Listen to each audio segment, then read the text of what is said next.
région de Grand Lac. C'est un honneur pour moi, premièrement, participer à cette journée qui a été instituée le 23 juin que nous célébrons. C'est un plaisir justement et un honneur aussi que le Burundi le célèbre aujourd'hui pour la première fois, donc ce qui va continuer. Cette journée a été mise en place, n'est-ce pas, après des consultations, n'est-ce pas, au niveau africain, entre les ministres de la fonction publique, justement avec l'appui de l'EPAD, de la Commission de l'Union africaine et de la Commission économique des Nations Unies. C'est justement pour reconnaître, premièrement, l'apport des fonctionnaires publics.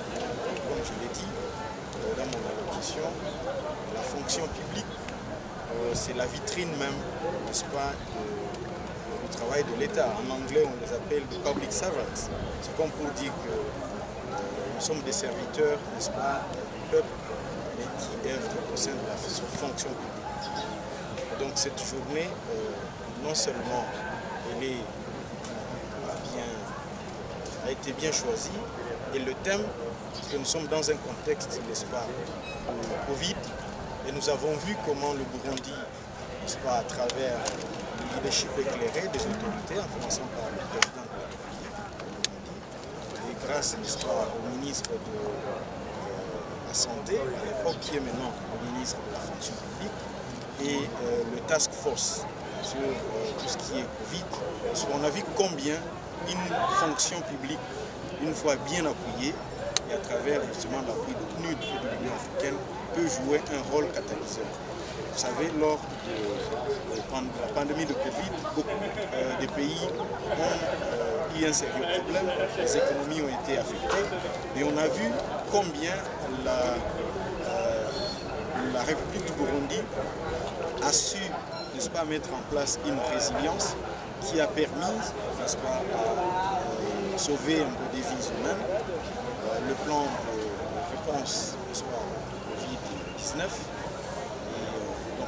L'administration continue à travailler avec dévouement. Donc c'est justement dans ce contexte-là que nous célébrons, n'est-ce pas, cette journée de la fonction publique. Le public se porte très bien. Je commence par le Burundi. Le président de la République a mis en place, à travers le gouvernement, bien sûr, n'est-ce pas, de réformes qui sont en place. Nous savons très bien que les réformes visent non seulement à, c'est comme un regard croisé où on regarde d'où est-ce qu'on vient et où est-ce qu'on veut aller.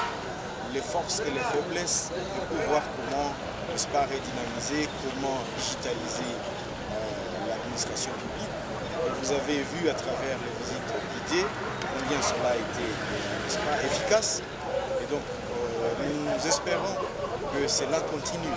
Dans d'autres pays de la région de Grand Lac, c'est le même exercice à travers la charte africaine, n'est-ce pas, de la fonction publique, la charte sur les valeurs, n'est-ce pas, de la fonction publique. Et tout cela continue. Et dans la région de Grand Lac, les pays sont dans la bonne voie, parce qu'après, il faut justement rendre un bon service au peuple. Et c'est à travers la fonction publique, et la fonction publique, c'est pas seulement au niveau national, mais aussi au niveau décentralisé dans les provinces. C'est dans deux sens. Un, les fonctionnaires, n'est-ce pas, publics doivent travailler avec dévouement, parce qu'après tout, ils travaillent pour le pays. Et quand vous avez choisi la fonction publique, c'est que vous avez choisi d'être serviteur. Et c'est dans ce sens, justement, quand je fais référence à public servant, en anglais, c'est que vous êtes des serviteurs de peuple.